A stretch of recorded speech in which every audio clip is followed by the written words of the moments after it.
Masih ingat dengan gerakan Stop Killing Games? Kita udah sempat bahas di banyak kesempatan sebelumnya. Nah, minggu lalu ceritanya mereka memasuki babak baru, Bre.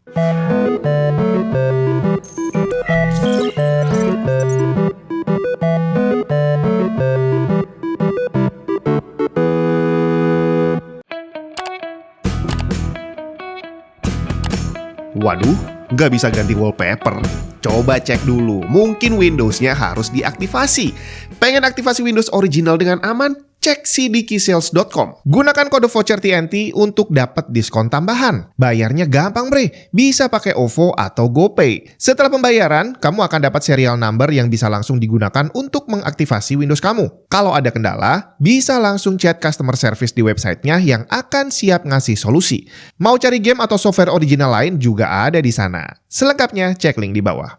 Sekarang udah aktif, bisa nih pakai foto telanjang buat jadi wallpaper. Buat yang belum tahu, singkatnya di tahun 2024 Ubisoft menutup game The Crew pertama. Ini game dirilis tahun 2014 dan dari awal dia dibuat sebagai game online. Setelah 10 tahun berjalan, kemungkinan gamenya udah sangat sepi, peminatnya udah hampir nggak ada. Sampai akhirnya ya udah Ubisoft merasa kayaknya nggak worth it nih kalau mempertahankan servernya tetap jalan. Jadi terpaksa harus ditutup gamenya. Kenapa saya bilang terpaksa? Karena kalau masih menghasilkan duit, nggak mungkin ditutup, bakal dipertahankan. Tapi mau gimana lagi? Game online 10 tahun bertahan itu udah bagus banget loh. Nah, akhirnya gamenya bubar. End of life gitu ya. Cuma saat itu yang jadi protesan banyak orang itu adalah bahwa usernya, terutama user lama yang udah beli gamenya dari sejak awal, gak dapat kompensasi apapun. Yang sempat saya baca beritanya, untuk user baru mereka dapat pengembalian sebagian. Tapi seberapa banyak dan baru ini seberapa lama makanya saya nggak tahu, tapi yang pasti beritanya seperti itu. Tentu saja yang punya game pada teriak-teriak, gua udah bayar, kenapa sekarang gamenya ditutup dan gua nggak bisa main lagi katanya. Nah, keresahan para konsumen ini akhirnya terkumpul menjadi sebuah gerakan yang dinamakan Stop Killing Games yang beberapa waktu lalu resmi menjadi NGO, Non-Government Organization. Mereka berhasil mengumpulkan 1,3 juta tanda tangan menuntut para pembuat game untuk tidak mematikan game yang sudah dibeli oleh konsumen. Tuntutan ini maju sampai ke pengadilan untuk bisa dapat solusi. Sayangnya Komisi Eropa yang menangani kasus ini menolak petisi ini karena menurut hukum developer game tidak memiliki kewajiban legal untuk terus mempertahankan sebuah game jika memang sudah tidak menghasilkan uang. Secara praktek, kita semua tahu tentang game. Ada yang single player, bisa dimainin sendiri di rumah, nggak usah online sebenarnya juga nggak apa-apa, tapi ada lagi yang namanya online game atau live service game sekarang orang nyebutnya. Nah, semua player yang udah terbiasa main game online seharusnya tidak asing lagi dengan namanya game online yang tutup. Udah nggak laku lagi, akhirnya berhenti beroperasi. Jadi akhirnya semua uang yang sudah kamu keluarkan ke sana bakal hilang tidak berbekas. Dan selama puluhan tahun saya nge-game, nggak pernah saya dengar ada gamer online yang protes dengan hal itu. Ragnarok Online, Gunbound, RF Online, dan silakan kamu sebut game online apapun yang kamu tahu, semua sudah dan akan tutup pada waktunya kalau udah sepi. Ini adalah kenyataan yang selalu disadari oleh para gamer. Iya, mereka game free to play gitu ya, mainnya nggak perlu bayar. Tapi kita semua juga tahu bahwa game gratis macam ini adalah game yang paling predatory. Pada prakteknya, uang yang kita keluarkan untuk game gratis bisa lebih banyak dibandingin untuk beli game beneran. Menurut aturan hukum, di mana ini bukan hal baru, komoditas intelektual seperti game yang dijual adalah license to use. Pembeli tidak memiliki barangnya karena gak ada barang yang bisa dimiliki. Kamu beli buku, beli film, beli game. Yang kamu bayar bukan kertas bukunya, bukan DVD filmnya, dan bukan pula folder gamenya. Kertas harganya murah, DVD kosong harganya juga murah. Bikin folder gratis malahan. Yang kita bayar adalah ide pembuat kontennya, tulisan yang di-print di atas kertasnya, film yang di-burn ke dalam DVD-nya, dan game yang di-copy ke dalam foldernya. Dan ide ini tadi bukan milik kita. Yang kita dapat kertasnya, CD-nya dan foldernya, tapi isinya itu bukan hak milik kita, Bre. Ibaratnya Ahmad Dhani udah nyanyi gitu ya, direkam ke CD, dijual. CD-nya jadi milik kita, disimpan boleh, dibuang boleh, atau diapain juga terserah kamu. Tapi isinya bukan. Kamu nggak boleh sembarangan nyanyiin lagunya lagi untuk cari duit misalkan. Atau CD-nya diputar di restoran, atau cara apapun untuk mendapat keuntungan dari sana. Nggak boleh, karena lagunya tadi bukan milik kita. Kita dapat izin untuk mendengarkan, tapi kita nggak boleh mengkomersilkan. Inilah konsep jual beli lisensi intellectual property. Nah, aturan hukum inilah yang selama ini diberlakukan untuk melindungi para pembuat konten ini dari pembajakan. Di mana sampai hari ini, bahkan dengan aturan yang ada aja, mereka nggak bisa sepenuhnya terlindungi. Angka pembajakan masih tetap tinggi dan tentu saja mereka keberatan kalau hasil karyanya dibajak. Sekarang coba posisikan diri kamu sebagai pembuat konten, sebagai orang yang punya intellectual property. Bikin lagu, bikin film, bikin game, di mana untuk film dan game ini pembuatannya bisa bertahun-tahun dan bisa menghabiskan uang sampai jutaan dolar kalau gamenya adalah AAA. Dan sekarang bilang bahwa kamu rela kalau hasil karya kamu tadi dibajak sama orang. Kayaknya orang normal nggak mungkin mau kali ya. Tapi karena angka pembajakan semakin tinggi, akhirnya aturan tentang lisensi ini semakin diketatkan. Yang tadinya coba dikasih serial number, sekarang udah nggak bisa. Ada lagi DRM. Dan karena DRM-nya aja masih dibobol terus-terusan, padahal langganan DRM ini mahal, akhirnya banyak yang pakai cara yang lebih ekstrim lagi. Gamenya harus online untuk memastikan bahwa lisensi adalah valid. Dan kenapa kok harus sampai seperti itu? Karena kita yang membajak terus-terusan, Bre. Tinggal masalahnya, penegakan hukum yang seperti ini akhirnya akan berdampak buruk terhadap konsumen. Dan yang dirugikan bukan para pembajak, melainkan orang-orang yang sudah beli gamenya secara legal. Yang membajak akan terus-terusan seperti itu, tapi yang beli game secara legal, yang sudah memenuhi kewajibannya secara hukum, mereka yang akan terus dikejar-kejar, Bre. Ini kalau kita lihat di sekeliling kita, itu macam uang negara habis dikorupsi, tapi untuk mengganti uangnya, yang dikejar adalah kita yang taat bayar pajak. Semakin dipajakin, dikit-dikit dipajakin, sedangkan yang orang ngabisin duit-duit ini tadi, ya nggak tahu mereka diapain. Ya kurang lebih kayak gitu yang kita hadapi di dunia video game.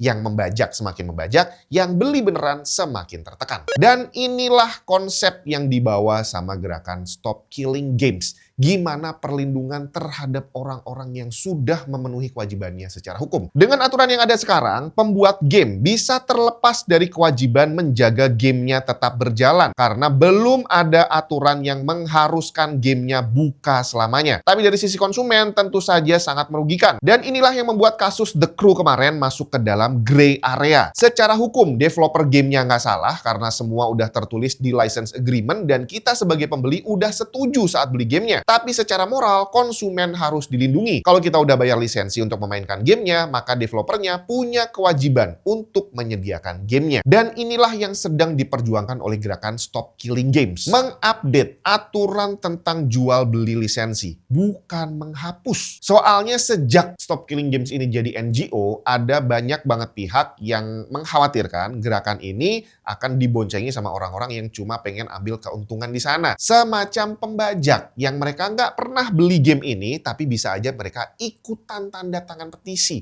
Harapan mereka mungkin adalah aturan tentang lisensi ini dicabut, akhirnya DRM nggak boleh ada, verifikasi online juga nggak boleh ada, dan mereka ini nanti yang akan diuntungkan karena gamenya bisa dengan bebas dibajak kemana-mana. Ross Scott, pendiri gerakan ini mengatakan bahwa tuntutannya simple. Yang dia minta bukan perubahan masif dalam industri game. Cukup penambahan aturan minor yang baru akan berlaku jika sebuah game akan dinyatakan tutup. Kalau emang udah nggak laku dan developernya udah menyerah, barulah mereka berkewajiban untuk membuat gamenya tetap bisa dimainkan walaupun fiturnya nggak 100% dipertahankan. Yang penting tetap bisa dimainin buat para gamer yang udah beli gamenya. Tanggal 16 Juni lalu petisi ini ditolak, tapi bukan berarti pintunya tertutup. Komisi Komunikasi Eropa mengatakan bahwa untuk saat ini berdasarkan hukum, mereka nggak bisa memaksa pembuat game terus beroperasi kalau gamenya udah nggak laku lagi. Tapi perlu dicatat, untuk saat ini. Dan mereka melanjutkan bahwa akan ada langkah untuk mencari solusi, di mana langkah pertamanya di akhir 2026, mereka akan mempertemukan perwakilan dari industri video game dan konsumen untuk membahas aturan main jika sebuah game akan disuntik mati. Jadi arahnya udah jelas, tidak akan memaksa game untuk dicabut DRM-nya atau ada verifikasi online tuh harus hilang. Nggak ada, Bre. Jadi bukan memaksa developer untuk nyerahin gamenya ke kita biar kita bisa bikin private server. Enggak.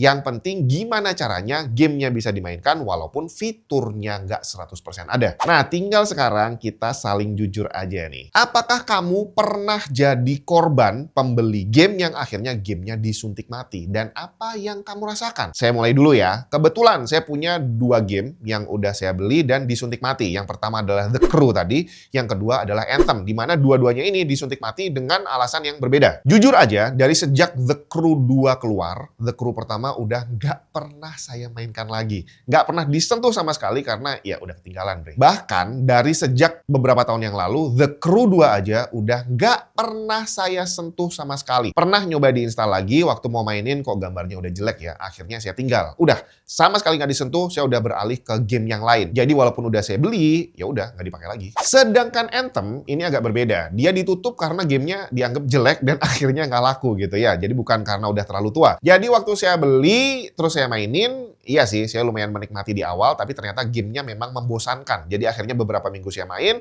harus saya tinggal. Saya uninstall karena nggak betah maininnya. Mau di refund udah nggak bisa karena udah lama dimaininnya gitu ya. Jadi akhirnya saat itu perasaan saya, ya gamenya udah beli mahal-mahal ternyata jelek. Tapi ya udah, gitu aja. Ini rasanya seperti kalau saya datang ke sebuah restoran, beli makanan harganya mahal gitu ya, terus saya makan ternyata nggak enak. Ya udah, mau diapain lagi? Udah telanjur keluar duit, jadi pelajaran, besok lagi nggak usah kembali ke situ. Jadi besok lagi nggak usah beli game macam Anthem. Nah, untuk kedua kasus game ini tadi, The Crew dan Anthem, yang saya rasakan nggak ada. Karena saya udah nggak ada ikatan sama sekali dengan gamenya. The Crew udah terlalu tua. Bahkan saya nggak inget pernah beli game itu. Anthem gamenya juga jelek. Jadi akhirnya ya udah, walaupun ngerasa rugi tapi so what gitu kalau mau ditutup. Toh saya juga nggak akan mungkin main lagi karena saking jeleknya. Jadi saya boleh dibilang termasuk korban. Tapi sekali lagi saya tidak merasa dirugikan apapun. Karena ya tadi alasan-alasan itu tadi. Nah, tinggal gimana dengan kamu? Apakah kamu termasuk orang yang masih memainkan game online walaupun umurnya udah 10 tahun? Jadi kamu udah beli The Crew dan sampai tahun 2024 kamu masih aktif mainin. Mungkin karena nggak punya duit buat beli versi terbaru gitu ya. Akhirnya ya udah mainin yang ada aja. Atau mungkin kamu punya alasan lain. Silahkan di-share di kolom komentar. Tapi catat sekali lagi, kamu harus jadi korban. Kamu harus pernah beli game dan gamenya disuntik mati. Apa yang kamu rasakan? Mau misuh-misuh silahkan tulis di kolom komentar. Tapi catat sekali lagi, kalau kamu bukan korban, nggak pernah beli game dan nggak pernah ngerasain, jangan ikut menghujat. Jadi kita buat gerakan ini jadi gerakan yang murni adalah karena suara konsumen yang merasa dirugikan. Apakah kamu merasa dirugikan?